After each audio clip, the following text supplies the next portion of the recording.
राधे राधे। भागवत गीता के 31वां श्लोक। न च सौख्यम मन्य व अस्थान्तु भ्रमतीव च मे मन निमितानि च पश्यामि विपरीतानि केशव। इस श्लोक का अर्थ है, अर्जुन इस श्लोक में श्री कृष्ण के सामने अपनी असहायता को व्यक्त करते हैं। उन्होंने स्वीकार किया कि उनका मन विचलित हो रहा है, ये युद्ध भूमि में स्थिर नहीं रह पा रहे हैं और उन्हें युद्ध के लिए अशुभ संकेत दिखाई दे रहे हैं। अर्जुन कहते हैं कि वे युद्ध भूमि में खड़े रहने की शक्ति नहीं जुटा पा रहे हैं, उनके पैर कांप रहे हैं और उनका पूरा शरीर भारी लग रहा है। अर्जुन का मन अशांत हो गया था, वे अपने विचारों को केंद्रित नहीं कर पा रहे थे और निर्णय लेने में असमर्थ महसूस कर रहे थे। अर्जुन को युद्ध के परिणाम भयावह लगने लगे। उन्होंने श्री कृष्ण से कहा कि उन्हें केवल विनाश और दुख के संकेत दिखाई दे रहे हैं। अर्जुन के लिए यह युद्ध केवल धर्म की रक्षा का माध्यम नहीं रह गया था, यह अब उनके लिए एक ऐसा संघर्ष बन गया था जिसमें उनके प्रियजनों का जीवन दांव पर था। अर्जुन ने सोचा कि यदि यह युद्ध हुआ तो केवल विनाश और हानि ही होगा। उन्होंने धर्म और अपने कर्तव्य पर प्रश्न उठाने शुरू कर दिए। श्री कृष्ण अर्जुन की हर बात को ध्यानपूर्वक सुन रहे थे। वे जानते थे कि यह क्षण अर्जुन की मनोस्थिति को समझने और सही मार्ग दिखाने का है। यह श्लोक हमें सिखाता है कि जब हम भावनाओं और कर्तव्यों के बीच फंस जाते हैं तो हमारा मन और शरीर दोनों प्रभावित होते हैं। इस स्थिति में सही मार्गदर्शन और आत्मनिरीक्षण आवश्यक है। 32वां और 33वां श्लोक एक साथ है। किम नो राज्येन गोविंद किम भोगे जीविता वा ये वैशामर्थे कांडगिष्ठितम नो राज्यम भोगा सुखिना च त इमे अवस्थिता युद्धे प्राणासत्य कवक्ता धनानी च। इस श्लोक का अर्थ है, अर्जुन युद्ध के उद्देश्य पर गहराई से विचार करते हुए श्री कृष्ण से कहते हैं कि उन्हें राज्य, सुख और यहाँ तक कि जीवन का भी कोई मूल्य नहीं दिखाई देता। जिनके लिए वे सब यह चाहते थे, वे अब युद्ध भूमि में उनके सामने खड़े हैं। अर्जुन ने कहा कि राज्य, भोग और सुख का कोई महत्व नहीं है यदि इसे अपने प्रियजनों की हत्या करके प्राप्त करना हो तो। उनके लिए यह विजय उनके कर्तव्य से परे जाकर अनैतिक लग रही थी। अर्जुन के लिए उनके गुरु, भाई और अन्य रिश्तेदार अधिक महत्वपूर्ण थे। उन्होंने महसूस किया कि जिनके लिए वे राज्य की कामना कर रहे थे, वे ही उनके शत्रु बन गए हैं। अर्जुन ने सोचा कि यह युद्ध किसी भी पक्ष के लिए लाभदायक नहीं होगा, यह केवल विनाश और दुख लाएगा, चाहे कोई भी विजयी हो। श्री कृष्ण ने अर्जुन की हर भावना और तर्क को ध्यानपूर्वक सुना। वे जानते थे कि अर्जुन को सही दिशा में ले जाने के लिए पहले उनके मनोभावों को समझना होगा।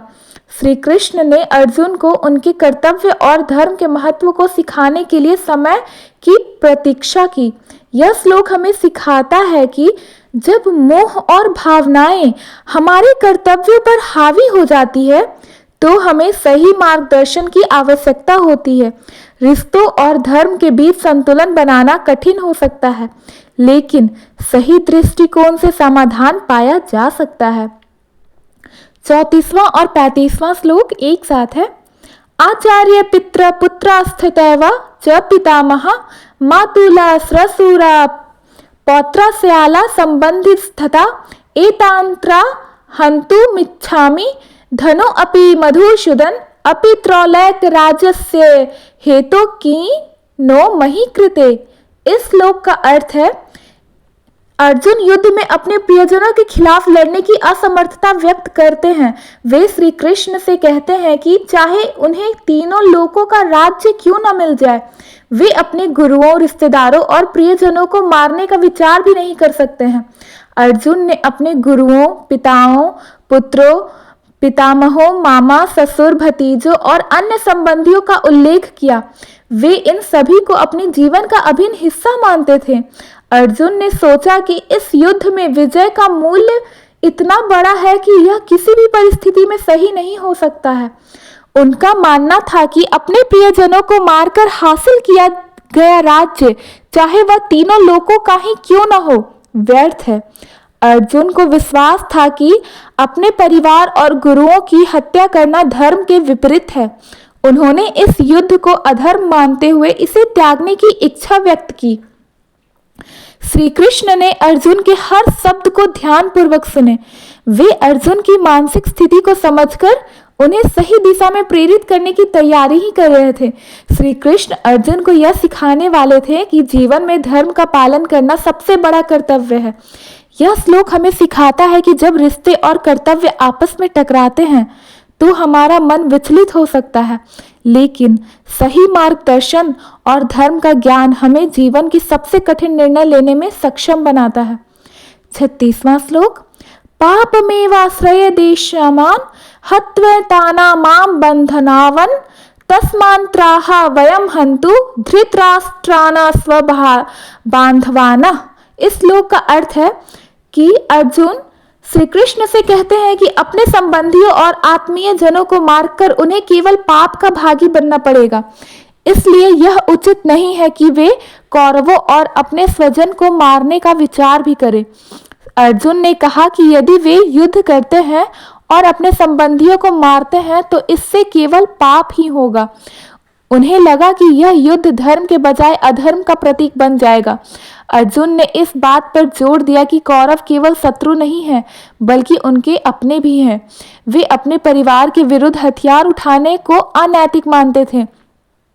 अर्जुन ने कहा कि किसी भी परिस्थिति में स्वजनन को मारना उचित नहीं है, चाहे इससे उन्हें कैसा भी लाभ हो। श्री कृष्ण अर्जुन के हर शब्द को धैर्य पूर्वक सुनते रहे। वे जानते थे कि अर्जुन इस समय मोह और कर्तव्य के बीच में फंसे हुए हैं। श्री कृष्ण ने अर्जुन को यह समझाने का निश्चय किया कि पाप का भय तब तक नहीं होता जब तक हम धर्म का पालन करते हैं।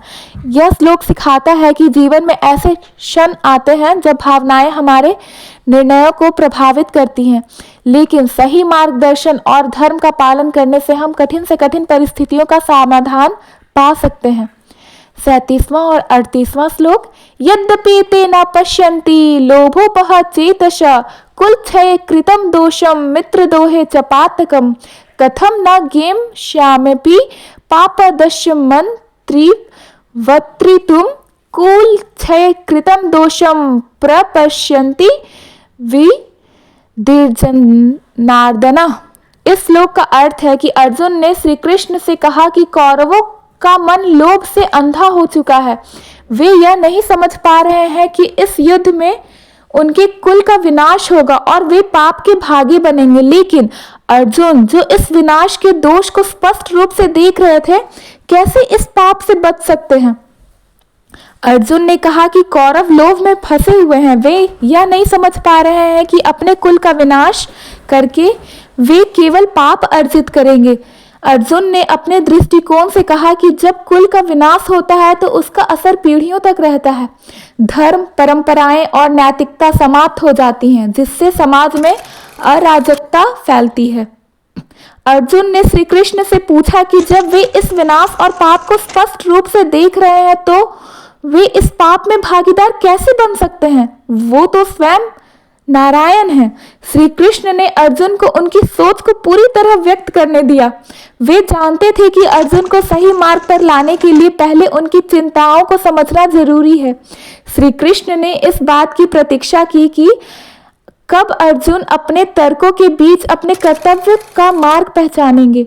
यह श्लोक हमें सिखाता है कि लालच और अज्ञानता हमारे निर्णयों को कैसे प्रभावित करते हैं।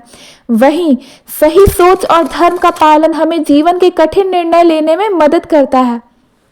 यह श्लोक हमें यह भी सिखाता है कि लोभ और अज्ञानता हमारे जीवन को विनाश की ओर ले जा सकते हैं। धर्म और नैतिकता का पालन करना ही सच्चा धर्म होता है, मार्ग होता है। अगर आपको यह कहानी पसंद आई तो इसे लाइक करें, हमारे चैनल को सब्सक्राइब करें।